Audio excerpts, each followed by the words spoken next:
Okay, so we're going to talk a little bit about your nervous system. So, as we discussed last time, there are two parts to your nervous system. There's your central nervous system, which is your brain and your spinal cord, and that helps you with all types of movements. But what we want to focus on now is called your autonomic nervous system.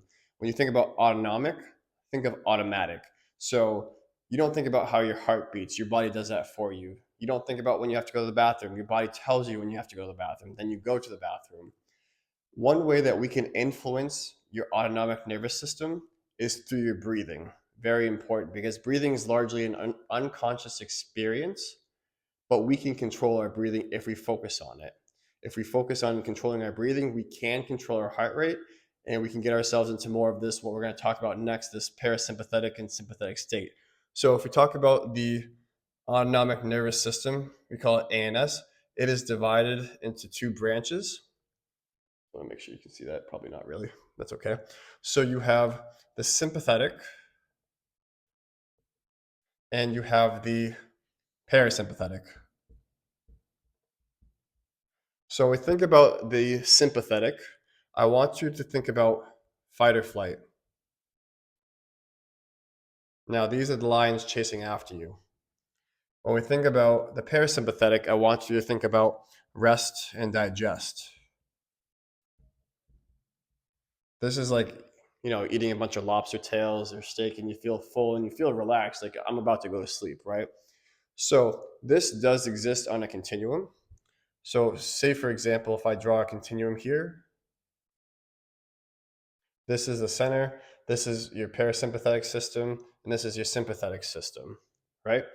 So what this implies is that we should be able to move into the sympathetic system, the fight or flight. Think about exercise or, someone's chasing after you, you need to run away.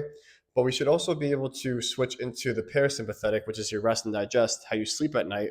But we should be able to move between the two with relative ease. But what can happen is people lose their perception of center. They don't have an understanding of where one is in relation to the other. So if I draw this again, most people get stuck here where they're able to access the sympathetic side very easily, but their parasympathetic side is unable to be tapped into. So now your perception of center changes. The true center is still here, but your perception is now in the middle of the sympathetic part of the continuum.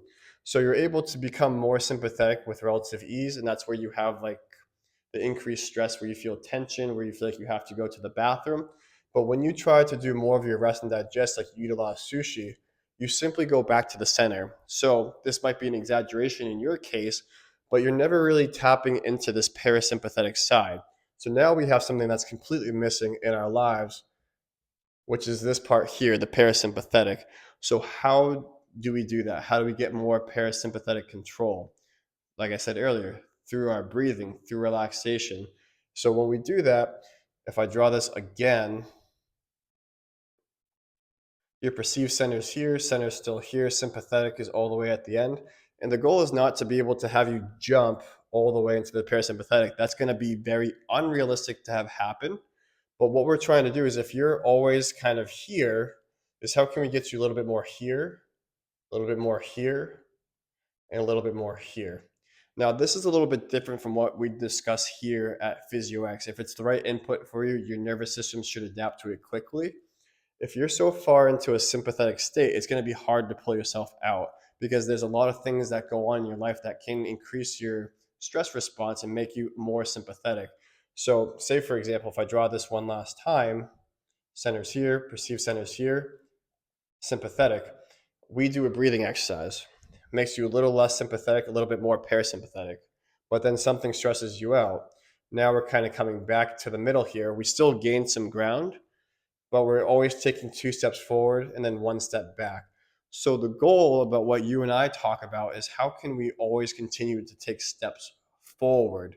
So what that means is, like, when you have a stressful response, is how can you get yourself out of it quickly? The breathing exercises that you and I discuss, along with movement that feels good, is easy, smooth, and effortless. Those are the types of things that can help down regulate your nervous system, so you don't always have to feel like you're taking two steps forward, one step back. So we can just continue to take steps forward. But as you and I discussed, it takes a lot of habit building, being able to get into that into our system and throughout the course of our day. So it's just like, what are these entry points into your life where we can have you do a rolling pattern, have you do a breathing exercise. Like the breathing exercises, as you talked about, are a lot easier for you to get into because you can do them just about anywhere. But how can we make you feel good